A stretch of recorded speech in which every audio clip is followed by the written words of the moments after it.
Foot.fr, fournisseur officiel de football. Bonsoir à toutes et à tous et bienvenue dans l'avant-dernière édition de ce jour le plus long sur Foot Mercato. Installez-vous confortablement car il y a eu pas mal de mouvements depuis l'édition de 17h. A noter un point important, le Mercato estival a fermé ses portes en Allemagne à 18h. Et cela a une conséquence immédiate sur l'un des gros dossiers chauds de cette dernière journée. On parle ici bien évidemment de Randal Kolo Muani. Comme vous l'a révélé le PSG et l'Eintracht Francfort avaient trouvé un accord total pour le transfert du français. Le montant du transfert devait s'élever à 90 millions d'euros, mais un départ de Kolo Muani était conditionné à l'arrivée de son remplaçant et il devait s'agir d'Hugo Ekitike, mais ce dernier a tout fait capoter. Selon les infos de Sky Germany, l'attaquant de 21 ans n'a pas souhaité rejoindre Francfort et privilégier un transfert en première ligue. D'après l'équipe, le PSG est fou de rage contre le joueur et son entourage. Une arrivée de Kolo Muani semble désormais très compliquée puisque le club allemand n'a pas recruté de remplaçant. Prudence toutefois, un ultime rebondissement n'est pas à écarter. La preuve, les dernières infos du Parisien qui annonce que Francfort réclame désormais 110 millions d'euros pour Kolo Muani. D'après les dernières informations de RMC Sport que nous sommes en mesure de vous confirmer, Kolo Muani va bien rejoindre le Paris Saint-Germain. Un accord total a été trouvé, mais ce sera plus autour de 100 millions d'euros. Le joueur est actuellement à Paris en train de passer sa visite médicale et devrait s'engager pour les 5 prochaines saisons.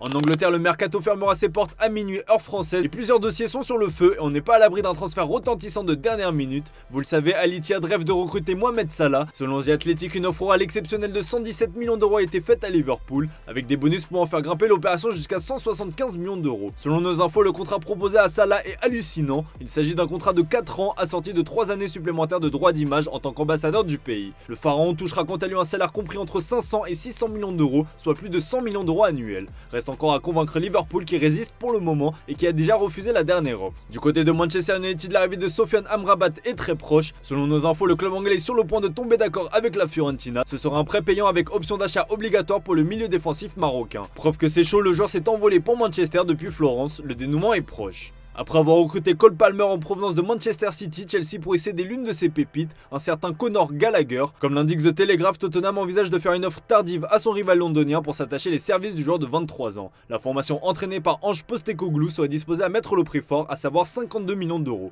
Un dossier à surveiller de près. Annoncé proche du Bayern Munich, Joao Palhinha ne devrait finalement pas rejoindre le champion d'Allemagne. Si Sky Sport Germany annonçait un accord, le média allemand s'est rétracté malgré l'offre de 65 millions d'euros pour Fulham. Et la raison s'explique par le fait que le club anglais n'a pas réussi à conclure le deal Scott McTominay. Résultat, Fulham ne cédera pas Palhinha malgré le fait que ce dernier ait passé sa visite médicale avec le club munichois. Un coup dur pour Thomas Tuchel qui espérait l'arrivée d'un numéro 6. Désireux de renforcer son milieu de terrain, Wolverhampton s'était attaqué à la pépite du RC Strasbourg Habib Diarra, mais c'est finalement son coéquipier Bellegarde qui devrait débarquer. Le milieu de 25 ans avait trouvé un accord avec le club anglais comme nous vous l'avions révélé. Selon nos infos, c'est désormais bouclé. Il ne manque plus que l'officialisation du transfert. Allez, on passe aux officiels et il y en a eu pas mal qui sont tombés depuis la dernière édition de notre JT. Avec la blessure de Luke Shaw, Manchester United a fait du recrutement d'un latéral gauche une priorité. Et après avoir sondé de nombreuses pistes, le club mancunien a finalement décroché la signature du défenseur espagnol Sergio Reguilón. Tottenham a cédé son joueur sous la forme d'un prêt. Manchester United a aussi officialisé le retour de Johnny Evans. Le défenseur de 35 ans revient dans son ancien club et va pallier à l'absence de Raphaël Varane. Et c'est certainement l'un des transferts les plus surprenants de l'été, comme on vous l'a révélé, Andy Carroll a signé à Amiens, pensionnaire de Ligue 2. L'attaquant anglais de 34 ans arrive libre en provenance de Reading. Il va porter la tunique amiénoise jusqu'en 2026, précise le communiqué du club.